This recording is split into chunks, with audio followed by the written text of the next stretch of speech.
Introducción casera. Cuando vos quieras comenzamos, ¿eh? Arrancamos. Arrancamos. ¿Cómo andas, Agus? Bien, ¿Todo bienvenido. Muchas Después de gracias. tanto tiempo, Es te cierto. esperamos. Igual tenemos el sonido de fondo, así que Sí, tenemos una musicalización de fondo, sí. especial para el momento. Sí, muy sincopada, ¿no? Ay, muy frenó. Muy Buenos Aires. Sí, ¿qué te iba a decir? Bueno, pero este es un rincón hermoso de Buenos Aires, ¿eh? O sea, tengo que decírtelo, la verdad que es un rincón muy bonito.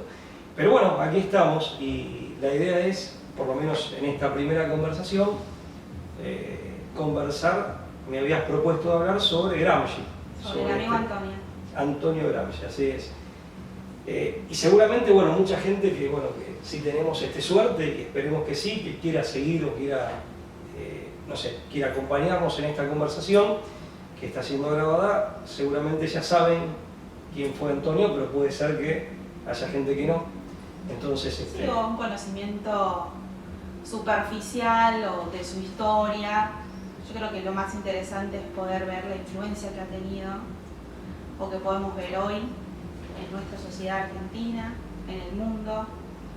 Es una figura que, a diferencia de Marx, sí pudo profetizar bastante. Sí, bastante mejor, ciertamente. Pese a que Marx era el que, de alguna manera, digamos, presumía de su capacidad predictiva, ¿no? Que no la tenía. Pero en Tenía el una caso... historia igual. O sea, Gramsci tuvo la historia que es lo cierto. acompañó, Sí, estuvo sí, en sí. Rusia, se codió con todos los revolucionarios, Lenin, Trotsky, Stalin. Vio como muchas de las predicciones de Marx no se habían cumplido, entonces eso, sí, de alguna manera también le permitió parapetarse en un lugar como para tener una visión más clara, ¿no? Este hombre que fue un militante comunista, que yo creo que desde el punto de vista del marxismo él incurre en una suerte de heterodoxia ideológica, muy a su pesar seguramente, cuando él en definitiva comienza a revisar ciertos conceptos que lo hace, ciertos conceptos de la propia ideología, pero que lo hace con un sentido estratégico, es decir, para promover mejor o para impulsar más eficientemente al movimiento revolucionario y el cometido revolucionario del cual él formaba parte activamente. Y Igual, creo... se para en una posición muy distinta, no enaltece a la masa, no enaltece la revolución del pueblo, sino que él va a tomar otro matiz mucho más intelectual, pero teniendo todo un antecedente de vida donde también él venía de una familia humilde. Totalmente. Fue un trabajador, estuvo muy vinculado a la fábrica, fue obrero, pero a su vez toda la cuestión intelectual lo llevó a valorar mucho más el influjo que podía tener la persona desde sus ideas que desde la mera acción. O sea, creo que en esto también estoy de acuerdo y creo que en esto también lo influyó ver al movimiento revolucionario en acción, es decir, la experiencia bolchevique, que en definitiva también fue un movimiento revolucionario de minorías, o sea, y de una minoría de gente, digamos, no todos, pero en algunos casos de gente que era de clase media alta o que tenía cierto nivel de instrucción. No fue algo realmente popular en cuanto al pueblo ruso, ¿no?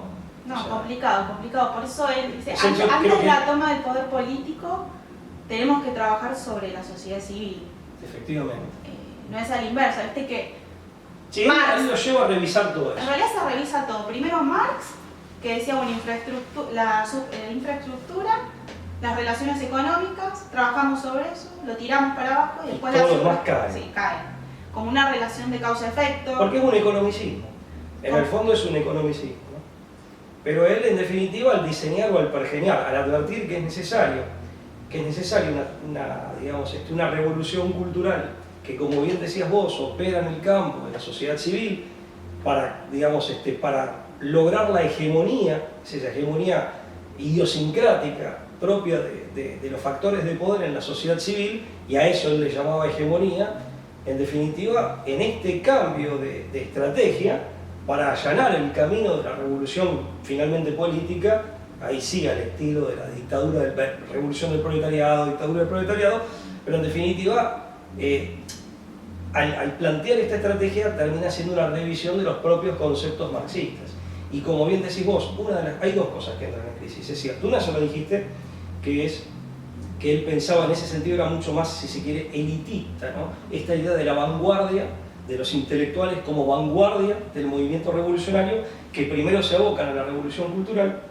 Sí, los jefes, después estaban los cabos, después los soldados que no tenían Efectivamente, que pensar. pero él o sea, no que confiaba tanto en las masas, en el proletariado en general. Es cierto, hay un cambio respecto del marxismo puro y duro, del marxismo clásico, e incluso respecto digamos, del bolcheviquismo en sí. Y la otra diferencia es la que acabas de decir vos muy bien, que es, en definitiva, poner en cuestión el economicismo de Marx. Él, insisto, yo creo que muy a su pesar, porque era un marxista convencido, al menos lo fue durante gran parte de su vida adulta, pero en definitiva él toma distancia de ese economicismo y justamente, pues si no, no hubiera tenido el marco teórico para fundamentar su estrategia. Cambio de estrategia. Su cambio de estrategia, efectivamente. Porque es radical. Sí, es radical. En definitiva termina, por decirlo en términos del marxismo, termina asignándoles a elementos superestructurales una entidad, una sustancialidad, una importancia que Marx jamás les hubiera reconocido. Pero en esto, yo quería comentarte esto que es una conjetura que yo creo que... ¿Le sirve también? Porque no sé si hay una relación causal al revés, como él lo plantea.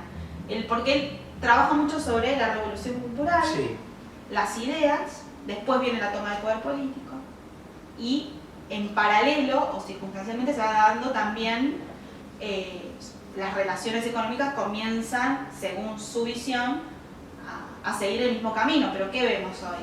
Porque la realidad es que hay mucho pensamiento, no sé si hipócrita es la palabra, no quiero ser tan fuerte en decirlo, sí, pero sostengo este pensamiento de izquierda, pero por otro lado tengo todo el sostén económico que es favorable. De fuerzas que pertenecen al capitalismo, ¿no? De fuerzas completamente capitalistas. Bueno, pero ahí hay otro elemento de Gramsci. Cierro una cosa que te quería comentar antes que tiene que ver con esta idea en donde él toma distancia de ese economicismo duro que es fácilmente advertible o fácilmente visible en el pensamiento marxista, en la ortodoxia marxista. Porque en definitiva él, yo creo que aquí no es solo la influencia de lo que él ha visto en el proceso bolchevique y que le hace repasar o revisar esos conceptos, sino que yo lo que noto en Gramsci también es la diferencia de origen con la mayor parte de los dirigentes revolucionarios y los pensadores marxistas, empezando por el propio Marx, que le precedieron a él. Que es el hecho de que él es un humilde aldeano italiano. Entonces, familia cristiana. Claro, efectivamente. Entonces, él, justamente la ponderación que él hace del cristianismo es la mejor, y fíjate que es el que más entidad o importancia le asigna, por eso al mismo tiempo es un enemigo más temible. ¿Pero por qué? Porque es un hombre que lo pudo conocer de primera mano en su propia familia, en sus vecinos, amigos, en su contexto. O sea, lo cierto es que él, cuando habla del catolicismo más específicamente, él tiene un conocimiento existencial que tiene que ver con sus propios padres, su propia familia, lugar de origen, su propia historia, que eso no ha formado parte de la vida de Marx o de Engels. Y si ha formado parte es otra cosa. No, aparte lo tiene de punto, digamos. O sea, toda su elucubración, teoría, tiene que ver con justamente secularizar a la sociedad. O sea, tiene como el objetivo muy claro, no es la lucha de clases, es negar la trascendencia, es proponer la inmanencia, el permanecer en todo lo que nos puede dar esta tierra y no soñar nunca con otro tipo de realidad, porque hasta es contraproducente a los fines de enfocarnos en este objetivo. Él en ese sentido creo que es de los marxistas, este marxista convencido pero heterodoxo, comprometido pero finalmente heterodoxo, insisto, tal vez muy a su pesar heterodoxo, pero es el que mejor calibra la importancia y la gravitación cultural e histórica del catolicismo, no solo de la Iglesia Católica, del catolicismo. Creo que de todos los pensadores, de todos los autores, de todos los dirigentes políticos marxistas destacados, por lo menos hasta la fecha de él, es el que mejor logra hacer el que mejor logra dimensionar el rol histórico del catolicismo y dentro del catolicismo. Sí, él no de la niega, Iglesia. no niega. No, al revés. Por eso le asigna tanta importancia. Justamente su estrategia está en traducir el comunismo a esta sociedad latina con fuerte tradición cultural, para la redundancia, y para eso tiene que, bueno, en primer lugar, diferenciar, o sea, sobre qué materialismo va a trabajar, o sea, porque es cierto que el marxismo siempre exaltó al materialismo, pero Gramsci nos dice, en este caso es distinto, nosotros acá no estamos en contra de la materia de modo tan infantil, o sea, es decir, con este objeto, esta cosa que veo, sino que estamos en contra de lo que tenga que ver con una visión o una cosmovisión católica, el sentido de cristiana, trascendencia, religiosa. la espiritualidad. La espiritualidad. Sentido de trascendencia, espiritualidad. Y él también, por eso te decía, es el que mejor calibra, por lo menos hasta la época de esa línea de pensadores, el que mejor logra calibrar la importancia del catolicismo y además el que logra detectar el corazón del catolicismo, que en definitiva para el que es cristiano, nosotros lo somos católicos, me permito hablar por vos, pero te conozco. Sí. Bueno, en definitiva, en el fondo se podría formular así, esa buena nueva que trae Cristo es en definitiva la garantía de la trascendencia de la que todo hombre tiene sed. Y es con lo que él dice hay que cortar. Él advierte que en el corazón del catolicismo lo que late, y late más que en cualquier otro lugar, es ese sentido de trascendencia, porque para nosotros que somos católicos, sí, es la espiritualidad. Claro, esa trascendencia está garantizada ahí. Qué claro que tiene. Y eso lo tiene clarísimo. Él dice, el enemigo no es la burguesía, al menos no el enemigo principal. Y tampoco disputamos en sí la materia como tal, porque hasta él lo dice, la propia Iglesia Católica es más materialista de lo que se cree. La sí. Iglesia, y no, bueno, pero tiene razón, exagera en algún punto. La encarnación de Cristo, ¿no? Sí. Los sacramentos. O sea, hay muchos signos sensibles. El sacramento tiene una parte material. Tiene una parte material. Está la gracia, que es espiritual, pero tiene una parte material. Aparte, el cristianismo no niega lo material, sino que lo ilumina. Ahí me permitís que ahí vamos a hacer una suerte de salto cuántico, ahí hay un tema muy profundo. Porque él advierte algo, el catolicismo, el cristianismo tradicional, justamente, como no es, digamos, como en esto se opone a las corrientes gnósticas, ¿no? O mejor dicho, las corrientes gnósticas se han opuesto al catolicismo.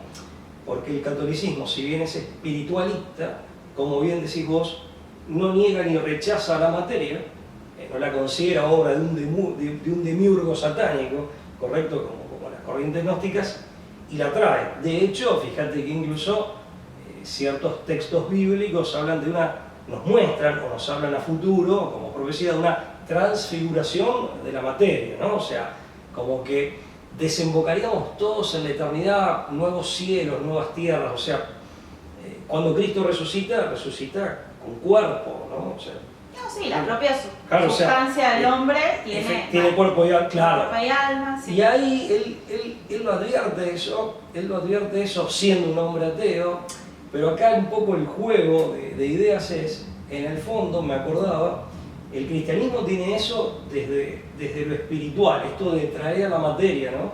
Y eventualmente hasta elevarla, jamás satanizarla. De hecho es creación, el mundo material también es creación de Dios. Por otro lado, el marxismo, y en eso decía el cristianismo se opone a la gnosis, ¿no? O a lo que habitualmente se habla de gnosis.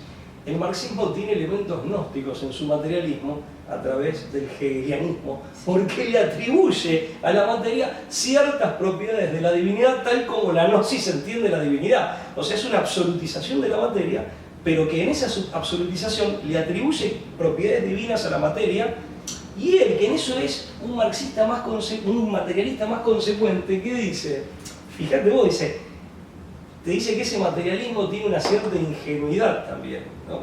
Tiene una cierta ingenuidad. ¿Pero por qué? Porque en realidad es un materialismo en donde la materia es presentada como, a ver, ¿cómo podemos decir? Enriquecida con características que son propias de la divinidad, al modo en que la gnosis entendía la divinidad. Que para el que lo quiera ver desde el punto de vista filosófico es como Hegel entendía la idea, ¿no? Ahí, digamos, el ascendiente de Hegel está muy marcado, pero en la materia, ¿no? quería hacer un poco esa reflexión, porque eso está muy profundamente metido en estas grandes cuestiones, y como decía Proudhon y el mismo Rousseau, que eran ateos, detrás de todas estas discusiones siempre aparece la teología. Siempre. Siempre. Y él lo advierte siendo ateo. Aunque sea para negar. Claro. Bueno, él busca reemplazar, en realidad, cuando arma su estrategia para llegar a incidir en la hegemonía, para hacer la revolución cultural, para cambiar la hegemonía, va tomando algunos elementos, o sea, las virtudes teologales, pero la fe orientada a las ideas. Fe en el hombre, como confianza en el hombre, las capacidades. En el hombre, la esperanza de la revolución. Vos sos más joven que yo, ella es bastante más joven que yo, pero igual me ofrece su amistad. Bueno, por eso digo, vos sos más joven que yo, no sé si lo recordás, yo recuerdo, porque de hecho lo vi, cuando vino Gorbachev a Argentina, lo entrevista, yo no recuerdo si era Bernardo Neustadt o Mariano Grondona, por ahí estaban juntos todavía, bueno, la televisión, lo entrevistan y dice, ¿usted cree en Dios? Y dice, yo creo en el hombre. Bueno, eso es Gramsci, porque él lo dice expresamente. Y hay otro autor, casi concomitante con Gramsci, que básicamente Bloch en Alemania, es un autor que algunos vinculan con la escuela de Frankfurt, que planteaba lo mismo. Miren, las virtudes teologales, mantengamos la etiqueta, mantengamos el nombre, pero cambiémosles el sentido en un sentido, digamos, inmanente y no trascendente. Sí, vaciar de contenido, pero usar la estructura, porque el mismo, volviendo a Gramsci, el mismo Gramsci reconocía, o sea, el éxito de la Iglesia, el éxito de la fe, y de hecho basaba ese éxito en dos cuestiones. La primera, que tiene que ver con una doctrina impecable, que no mutaba, que se repetía y se repetía durante 2000 años, se mantuvo. Entonces tiene que ver con esta, bueno, la fuerza de la educación, la fuerza de las ideas, y bueno, ya se habían sembrado. Y por otro lado, esta posibilidad que tiene la Iglesia de unir a todas las clases sociales. Y esa doctrina, explicarla, digamos, tanto para los intelectuales, con los grandes tratados de teología, como para la persona que de pronto tiene menos recursos desde el punto de vista intelectual. Un poco, decir, en una versión de catequesis o de libro de catequesis más sencillo, pero que en sustancia siempre son las mismas ideas explayadas para el que es más intelectual y con mayor profundidad, y en una versión simplificada, pero sustancialmente la misma idea para... Y en eso él veía claramente, en efecto, veía uno de los éxitos del catolicismo. Y esto le había permitido generar idiosincrasia y sentido común. Al modo en que Gramsci interpretaba el sentido común. Él como marxista entendía que era algo producto de la hegemonía. El común sentir. El común sentir. Claro, sí, pero instalado. ¿Por qué? Por supuesto. Instalado, no espontáneo. No es espontáneo porque, a diferencia de lo que puede pensar uno que es un naturalista, o sea, son principios íncitos en el hombre. Innatos. Innatos, que ya están, que compartimos. Para él no, el común sentir era justamente lo que la gente piensa porque alguien construyó la historia. Él es historicista. Hay subjetivismo, hay historicismo, y como, digamos, él fiel al paradigma marxista, dice, bueno, y alguien, como un chip que te meten, ¿no? O sea, Y sobre eso, Pablo, también, él decía la importancia, ¿no?, del lenguaje respecto a la construcción de este sentido común, a la construcción de la historia, y le interesaba mucho ver el origen del lenguaje, de las palabras, para ver qué quería el creador del idioma, el creador del lenguaje decir con eso, o sea, qué es lo que él relacionaba. ¿Te acordás que, porque te sé muy lectora, ¿te acordás de cuál era el ejemplo que le había impactado en Rusia? Sí, Bogatti. Claro, cómo se hacía Dios y rico. Sí, la cuenta del padre en ruso. Claro, el padre Sáenz lo cuenta en un video, un famoso video donde el padre Alfredo Sáenz habla sobre Gramsci, y la verdad que es un video que en una hora, no sé si llega una hora, pero esclarece muchísimo. En ese sentido, lo que pasa es que, bueno, ahí, fíjate, si uno quiere hacer un parangón con nuestra época, a ver, yo creo que el sentido común no es eso que Gramsci dice que es el sentido común. Lo que sí creo también es que el sentido común puede ser atrofiado y puede ser sustituido por eso que Gramsci dice que es el sentido común. Y eso ha pasado en gran medida en nuestra época.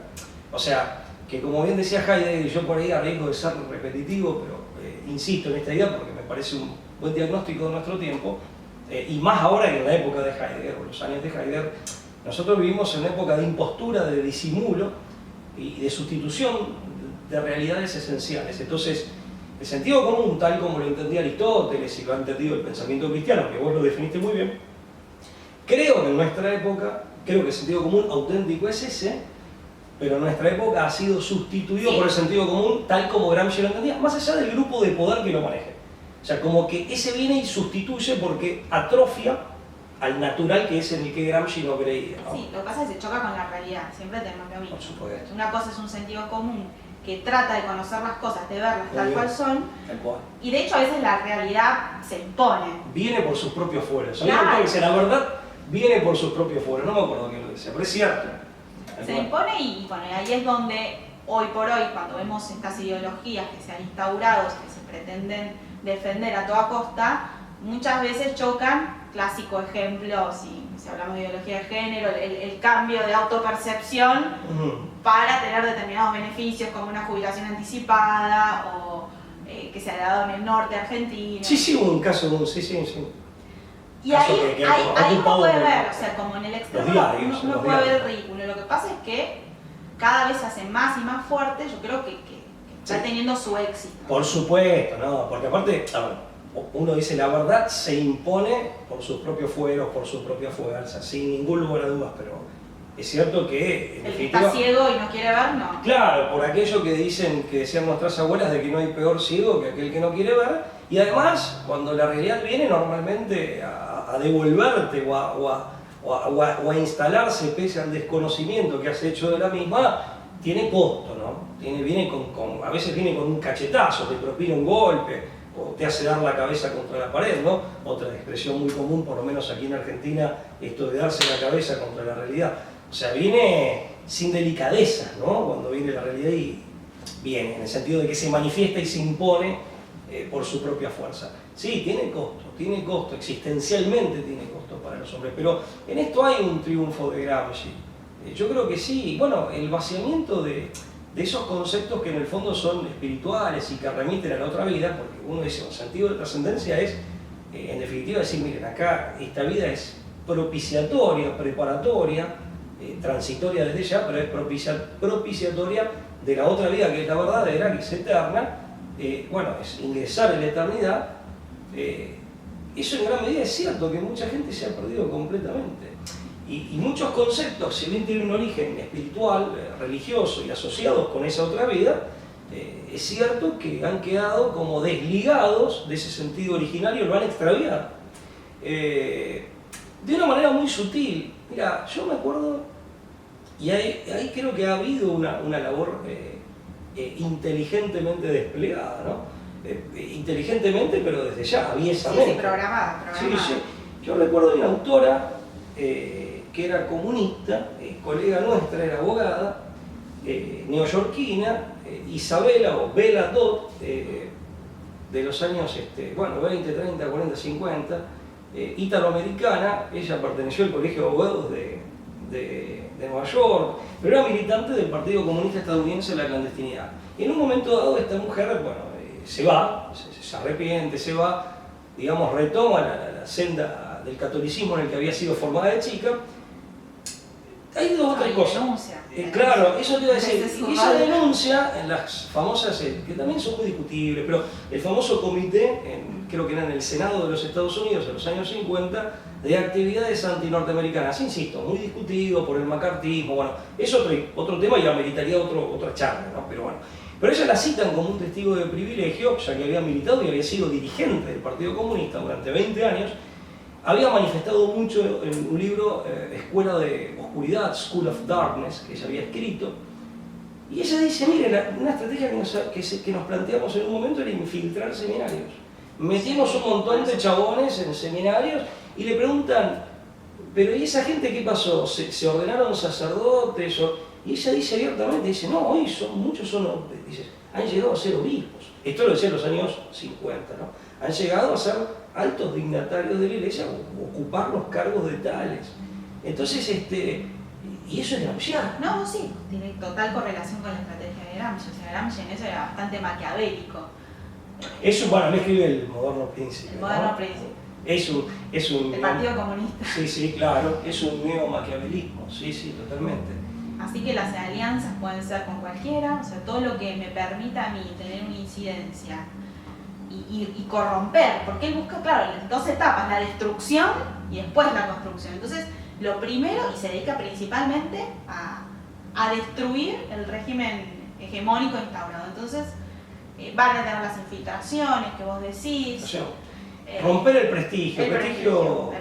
Se rompe desde afuera. Que caiga alguien con mucha llegada, con mucha repercusión, vale mucho más que... En eso, viste que Maquiavelo, vos dijiste, Maquiavelo, decíamos, Gramsci es un neo-maquiavelista. Maquiavelo habla de la fama, ¿no? Hoy hablamos de la imagen, Gramsci habla del prestigio. Pero en el fondo siempre estamos circunvalando, estamos orbitando lo mismo, ¿no? ¿Qué es la decepción en el ser humano de...? Sí, y aparte la necesidad que tenemos todos de referencia y admiración. Yo creo que todos tenemos necesidad, sed, ganas, todo eso junto, de tener referencias ciertas, de sentir admiración, de tener una fuente de inspiración. Y el prestigio tiene, digamos, esa generosidad para con el resto. Por eso esa es la grandeza del grande, del auténtico grande. Y como bien decís vos, cuando de pronto esa grandeza se revela como falsa o se ve mancillada, sí, la decepción es letal.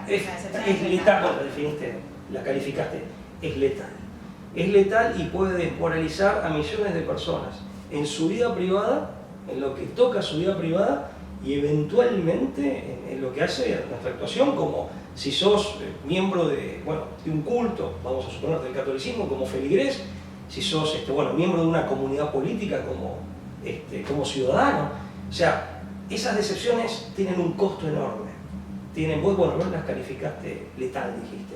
Ya con eso no hay que agregar nada más. Entonces, y Gramsci esto lo veía y dice, la iglesia siempre gozó de un prestigio, hay que arruinarlo. Si hay que mentir, se miente, si hay que elaborar leyendas negras... Cambiar la historia, cambiar la historia, no importa. Y en eso se parece a Orwell, cambiar la historia, que redactaban iban reformulando los libros de historia, cambiando las noticias, en 1984, ¿no? En definitiva, el control sobre la historia como una forma de controlar presente y futuro, ¿no? Y sobre qué facción ves de la historia, porque mismo Orwell decía que la felicidad o el final feliz depende de dónde decidas terminarlo, ¿no? Claro, tener la posibilidad de hacer el corte, Mirá, en eso sí, muy avieso también, muy artero, ¿no? Cuando él hablaba de la estrategia también, o de la táctica dentro de esta gran estrategia de revolución cultural, que lo repetimos para de pronto aquel que no lo tiene tan visto al autor, que era preparar la revolución política, pero como un paso previo necesario, cuando él hablaba de la estigmatización, del mote, la táctica del mote, decir, Sí, siguió en realidad el proceso de la Revolución Francesa. O sea, primero estuvo la Ilustración, primero trabajamos sobre las ideas, primero trabajamos sobre los panfletos, primero llegamos y finalmente todo eso empieza a hervir, a tener un hervor que finalmente logra la Revolución Sangrienta. Acá sería la toma del poder político, pero es como algo que cosechás, algo que ya está dado. El fruto maduro. Eso es de Sáenz, el fruto maduro. El fruto maduro. Y encima no le pone tiempo. O sea, acá no hay tiempo. O sea, no tiene un objetivo estrategia sin tiempo. A mediano o largo plazo, sino que es realmente él quiere secularizar el mundo. O sea, que quiere que... Sí, hay que arrebatar ese sentido de trascendencia y hay que anularlo. Hay que anularlo. Eso es lo que hay que hacer. Es más, prefiere ir lento y seguro, porque si no es como contraproducente también. Sí, hay que... Siempre tenés la fuerza reaccionaria que viene y te instaura la zona de confort. Sí, hay que evitar... Lenin decía que era un gran estratega. Lenin, sin dudas, el señor Ulyanov era un gran estratega. Él decía que había que controlar la acción y la reacción. O también famosa frase de Lenin, en cuanto a su criterio estratégico de avanzar 3 pasos para retroceder 2, pero consolidar el primero que diste. Y eso él seguramente aprendió de Lenin, aparte era un tipo instruido, un gran observador de la realidad. Respecto de esto que estamos diciendo yo siempre, el mal, viste que el mal carece de identidad propia, el mal siempre es corrupción. Sí, ausencia de bien. Es ausencia o privación de bien, efectivamente, ¿no? Como la oscuridad es privación de luz, etc. O el frío, privación de calor, son ejemplos de manual, pero que siempre está bueno reflejar. Yo el mal lo imagino siempre corrompiendo y cómo arranca, como un desvío, y el peor de los desvíos es la inversión.